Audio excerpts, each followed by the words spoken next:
बहन जी सही मामले में दलितों को, शोषितों को, वंचितों को बाबा साहब का जो सपना था उस सपना देना चाहती थी। बाबा साहब का जो सोच था उस सोच को पूरा करना चाहती थी। उन बाबा साहब के उन सपनों को पूरा करने के लिए बहन जी ने बहुत प्रयास किया। बहुत लोगों को 3 एकड़ जमीन मिला, मालिकाना हक भी उसको मिला। लेकिन हमारे बिहार में नीतीश कुमार जी ने दलितों को केवल ठगने का काम किया। आज भी हमारी माताएं और बहनें, बहुत सारी ऐसी माताएं और बहनें हैं हमारी जो सरकारी जमीन में, पटेहाल जीवन में, झोपड़ी में रह रही हैं। न तो उन्हें 3 डिसमिल जमीन मिला और न उन्हें प्रधानमंत्री आवास योजना से प्रधानमंत्री आवास मिला। आए दिन उन झोपड़ियों में रहने वालों की झोपड़ियां भी नीतीश कुमार और इनके प्रशासनिक पदाधिकारियों को चुभती है। उनकी झोपड़ियां आए दिन तोड़ दी जाती है। अतिक्रमण के नाम पर उनकी झोपड़ियों को आए दिन तोड़ा जाता है। लेकिन न तो ये भारतीय जनता पार्टी की, मोदी की सरकार और न नीतीश कुमार की सरकार बिहार में, ये डबल इंजन की सरकार हमारी झोपड़ियों को केवल तोड़वाने का काम करता है। 1 इंच भी जमीन आज तक देने का काम इन्होंने नहीं किया। ये हमारे बिहार का और ये हमारे दलित समाज का, ये हमारे दलित, शोषित, वंचित समाज के साथ घोर अन्याय हुआ है। जब तक बहन जी के साथ नहीं खड़े होंगे, जब तक बहुजन समाज पार्टी के साथ नहीं खड़े होंगे, ये जो सरकारें जो अभी चल रही हैं, ये दोरंगी नीति पर चल रही हैं और दोगली नीति पर चल रही हैं। ये कहती कुछ है और करती कुछ है। कभी भी ये हमारे बहुजन समाज को न्याय दिलाने का काम नहीं करती हैं। उन सर्वे किसी सुविधा के लिए इन्होंने नहीं कराया है। सर्वे इन्होंने लूटने के लिए, बिहार के आम आवाम को लूटने के लिए किया है। देखिए, बिहार में जमीन सर्वे हो रहा है, उसको लेके तमाम तरह की खबरें आ रही है कि जो दलित पिछड़े हैं, जिनके पास जमीन नहीं है, अभी भी बिहार में 60% लोगों के पास जमीन नहीं है और वो किसी तरह कहीं भी एडजस्ट करके रह रहे हैं। उनको उनके जगह से हटाया जा रहा है। कई तरह की खबरें लगातार आ रही है, कहीं मारपीट किया जा रहा है और नवादा में तो ऐसा हुआ कि दलितों के घर को जला दिया गया। अब जब जमीन की बात होगी तो सबसे पहले और 1 नंबर पे याद किया जाएगा बहन जी को, मायावती जी को, जिन्होंने 3-3 एकड़ जमीन भूमिहीनों को रात 12 बजे खड़े होके उन्होंने लिखवाई, कब्जा कराया था। उसको लेके उनको याद किया जाता है। क्या बिहार में नीतीश कुमार जी जो जमीन सर्वे करवा रहे हैं, क्या इसके बाद वो दलितों को ज़मीन देंगे, भूमिहीनों को ज़मीन देंगे, या फिर उनको जो जहां है उनको वहां से हटा दिया जाएगा? आखिर चल क्या रहा है बिहार में? जमीन सर्वे के नाम पे ऐसी भी खबरें हैं कि वसूली भी जोर शोर से हो रही है। जहां 500 का काम है वहां 5000 तक रुपये वसूले जा रहे हैं। इस तरह की खबरें भी लगातार आ रही है। इसी पे बातचीत करेंगे। बीएसपी के बड़े नेता अनिल पटेल सर हैं। सर, जिस प्रकार से जमीन का सर्वे हो रहा है बिहार में, इसको किस रूप में देखते हैं? क्या दलितों को उजाड़ दिया जाएगा इसके नाम पे? देखिए, जिस तरह से नीतीश कुमार जी ने जो व्यवस्था बनाई है सर्वे के नाम पर, चौतरफा बिहार में भ्रष्टाचार का बहुत बड़ा आलम इन्होंने भ्रष्टाचारियों का तैयार किया है। सर्वे किसी सुविधा के लिए इन्होंने नहीं कराया है। सर्वे इन्होंने लूटने के लिए, बिहार के आम आवाम को लूटने के लिए किया है। आपको आश्चर्य होगा देख करके, जान करके कि रोज दिन सर्वे में कुछ न कुछ नया बातें आती हैं। कभी होता है कि वंशावली में पंचायत प्रतिनिधियों का हस्ताक्षर चाहिए, बीडीओ का हस्ताक्षर चाहिए, सीओ का हस्ताक्षर चाहिए या नहीं चाहिए। कभी हुआ कि अब जो आप अपने से वंशावली दे दीजिएगा उसी को स्वीकार कर लेंगे। तो ये तरह तरह की भ्रांतियां रोज नई नई फैलाते हैं और नए तरह का भ्रष्टाचार का खेल है। और नीतीश कुमार जी ऐसे खेल के माहिर खिलाड़ी हैं और इस तरह के भ्रष्टाचार को करके, अपने प्रशासनिक पदाधिकारियों द्वारा भ्रष्टाचार करा करके ये अपने और अपनी पार्टी का तिजोरी भरने का काम। बहन जी को लोग सर याद करते हैं कि जमीन, चूंकि जो भूमिहीन है और जात के वजह से लोगों को जमीन से दूर रखा गया, सिस्टम से दूर रखा गया, पढ़ाई लिखाई से दूर रखा गया, गले में हरिया बांधा गया, झाड़ू लटकाया गया, उसको तिरस्कृत किया गया, मीन्स इंसान बनने नहीं दिया गया। और ये सबसे बड़ी लड़ाई है। बहन जी ने इसको फ्रंट फुट पे लड़ा था और दलितों को, खास करके जो भूमिहीन थे, उनको 3-3 एकड़ जमीन दिया था। ऐसा मॉडल आज तक दूसरा कोई मुख्यमंत्री ले नहीं पाया। इस पे क्या कहेंगे? देखिए, बहन जी सही मामले में दलितों को, शोषितों को, वंचितों को बाबा साहब का जो सपना था उस सपना देना चाहती थी।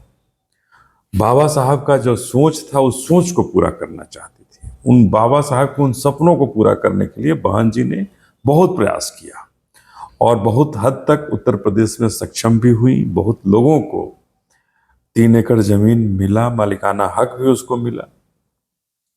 लेकिन हमारे बिहार में नीतीश कुमार जी ने दलितों को केवल ठगने का काम किया और केवल ये कह करके कि आपका जो अधिकार है 3 डिसमिल जमीन पहले बोले हम उसको देने जा रहे हैं। जिनको जमीन नहीं है, जिनको मकान नहीं है, उसको 3 डिसमिल जमीन हम बिहार सरकार के मुख्यमंत्री नीतीश कुमार ने कहा था कि हम देंगे। और अब तो ये कहते हैं कि हमने सबको दे दिया, कि बिहार में हर दलित परिवार, महादलित परिवार को जिसका जमीन नहीं था उसको हमने 3 डिसमिल जमीन दे दिया। नीतीश कुमार जी अब तो ये कहते हैं, लेकिन सच्चाई क्या है? ग्राउंड पर जाकर देखिए, आज भी हमारी माताएं और बहनें, बहुत सारी ऐसी माताएं और बहनें हैं हमारी जो सरकारी जमीन में, पटेहाल जीवन में, झोपड़ी में रह रही हैं। न तो उन्हें 3 डिसमिल जमीन मिला और न उन्हें प्रधानमंत्री आवास योजना से प्रधानमंत्री आवास मिला। 3 डिसमिल जमीन क्यों नहीं मिला? आए दिन उन झोपड़ियों में रहने वालों की झोपड़ियां भी नीतीश कुमार और इनके प्रशासनिक पदाधिकारियों को चुभती है। उनकी झोपड़ियां आए दिन तोड़ दी जाती है। अतिक्रमण के नाम पर उनकी झोपड़ियों को आए दिन तोड़ा जाता है। लेकिन न तो ये भारतीय जनता पार्टी की, मोदी की सरकार और न नीतीश कुमार की सरकार बिहार में, ये डबल इंजन की सरकार हमारी झोपड़ियों को केवल तोड़वाने का काम करता है। 1 इंच भी जमीन आज तक देने का काम इन्होंने नहीं किया। ये हमारे बिहार का और ये हमारे दलित समाज का, ये हमारे दलित, शोषित, वंचित समाज के साथ घोर अन्याय हुआ है। पटना जैसे बड़े शहर में सर, जब आप जेपी सेतु जाते हैं, वहाँ का नीचे का जो हाल है, दलित समाज किस प्रकार से नाली के बगल में रहता है, और यही दृश्य कई शहरों में दिखती है, पूरे देश स्तर पे दिखती है। एक सबसे बड़ा मुद्दा है कि जमीन, मकान, जो बेसिक नीड हैं, वो हमारे लोगों को क्यों नहीं मिला आज तक? क्या सरकार वाकई में गंभीर नहीं है? देखिए, इसके लिए हमें अपने समाज को कहना चाहेंगे कि जागरूक होने की जरूरत है और बहन जी के पीछे मजबूती के साथ खड़ी होनी होगी। जब तक बहन जी के साथ नहीं खड़े होंगे, जब तक बहुजन समाज पार्टी के साथ नहीं खड़े होंगे, ये जो सरकारें जो अभी चल रही हैं, ये दोरंगी नीति पर चल रही हैं और दोगली नीति पर चल रही हैं। ये कहती कुछ है और करती कुछ है। कभी भी ये हमारे बहुजन समाज को न्याय दिलाने का काम नहीं करती है, उनको हक दिलाने का काम नहीं करेगी। इसीलिए इन दोगली नीति की चलने वाली सरकारों से हमारे अपने समाज को हम कहेंगे कि हमारे बहुजन समाज को निश्चित रूप से सजग होने की जरूरत है, जागरूक होने की जरूरत है और इन दोगली नीति वालों को सबक सिखाने की जरूरत है। आप सर लगातार पूरे बिहार भ्रमण कर रहे हैं, जहां भी घटनाएं होती है दलितों के साथ, बैकवर्डों के साथ, जातीय बेस्ड, वहां आप जाते हैं। मुजफ्फरपुर की घटना हो या फिर अभी नवादा भी आप गए हुए थे, सबसे पहले आप लोग पहुंचे थे। कि जो बाबा साहब जो संविधान है, संविधान के तहत आवाज उठाने का अधिकार सबको है।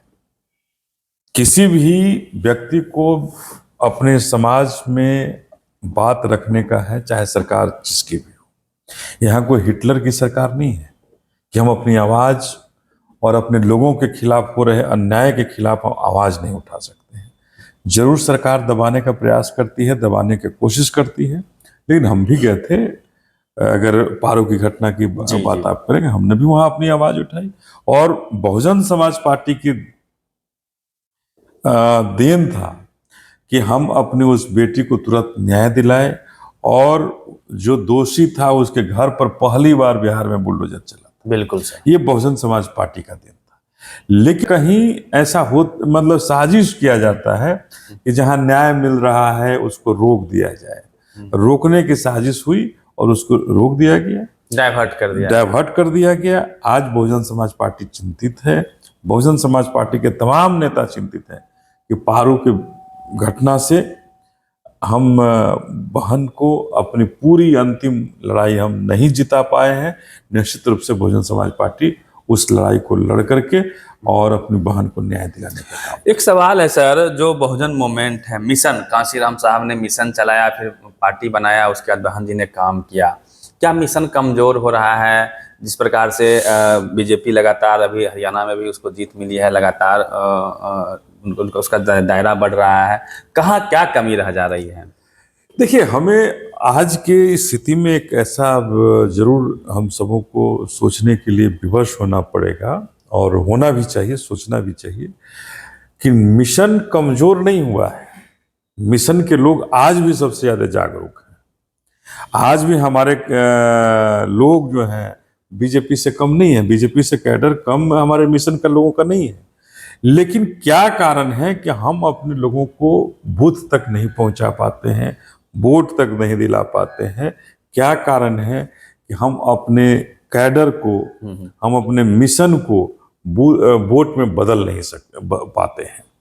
तो निश्चित रूप से इस बात की समीक्षा करने की जरूरत है कि भारतीय जनता पार्टी आज पैसा के बल पर और अपनी प्रशासनिक ताकत के बल पर, मीडिया के बल पे भी, मीडिया तो भाई आज पूरी की पूरी मीडिया उसके साथ गुलाम बनी हुई है, बिना उसके कुछ नहीं कर सकती है।